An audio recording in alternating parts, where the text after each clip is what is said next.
ভগবানের সৃষ্টি পৃথিবীতে এসে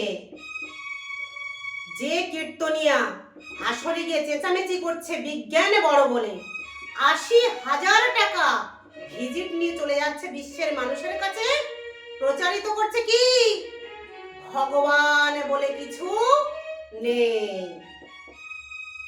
তাহলে সেই কীর্তনিয়ার উদ্দেশ্যে আমার শ্রী গুরুদেব কীর্তনিয়া রাধাপদ ঘোষ মহাশয় কি বলেছেন?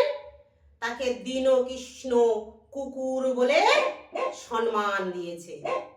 আমিও কৃষ্ণদাসী সন্তোষী ওই দীন কীর্তনিয়াকে দীন ২০টা কুকুর বলে অভিহিত করলাম। কারণ ও তো কোনো একজন মায়ের গর্ভে বাবার শুক্রাণু দ্বারা ভগবান ওকে সৃষ্টি করেছে।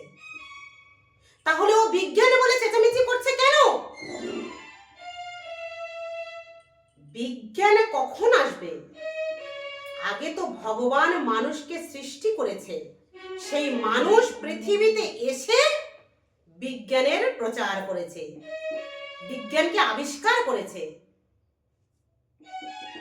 নাকি ও যখন কোনো মায়ের গর্ভে জন্মগ্রহণ করেনি,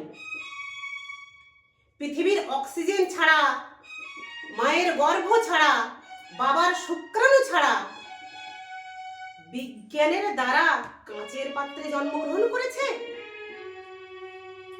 এই প্রশ্নটা আমার থাকলো। কোনো দিন কোনো মানুষ কিংবা কোনো প্রাণী পশু ভগবানের সৃষ্টি ছাড়া জন্মগ্রহণ করতে পারে না। এখানে বিজ্ঞানের দাম কোথায়? আপনাদের যদি ভিডিওটা ভালো লাগে, সমস্ত সনাতনীদের উদ্দেশ্যে বলছি, আপনারা প্রত্যেকে শেয়ার করবেন, লাইক করবেন, কমেন্ট করে জানাবেন। আমি কৃষ্ণদাসী সন্তোষী কি ভুল বলছি? বিজ্ঞানের দান হলো সেটাই যেটা সুইচ টিপলে জ্বলে ওঠে, আবার সুইচ টিপলে বন্ধ হয়ে যায়। তাই বলে যে সূর্য পূর্ব দিকে প্রতিদিন ওঠে, আবার পশ্চিম দিকে অস্ত যায়, এটা কিন্তু বিজ্ঞানের দান নয়। পৃথিবীর অক্সিজেন, জল, বাতাস, মাটি, জীব মাত্রই হলো ভগবানের সৃষ্টি।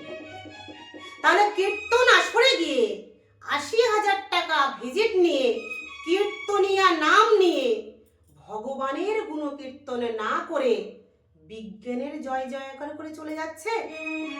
আর আপনারা সনাতনী হয়ে যে সমস্ত কমিটি ওই কীর্তনিয়াকে ভাড়া করে নিয়ে গিয়ে বিজ্ঞানের জয় জয়কার শুনছেন, তাদের উদ্দেশ্যে আমি বলবো, আপনারা কেন করছেন এগুলো?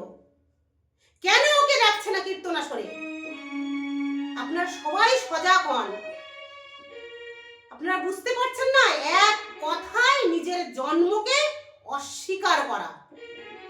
ভগবান অস্বীকার করা মানে এক কথা নিজের বাবাকে অস্বীকার করা, মাকে অস্বীকার করা। সবাই মিলে জাগ্রত হন, প্রেম সে বলো রাধে রাধে। রাধে রাধে।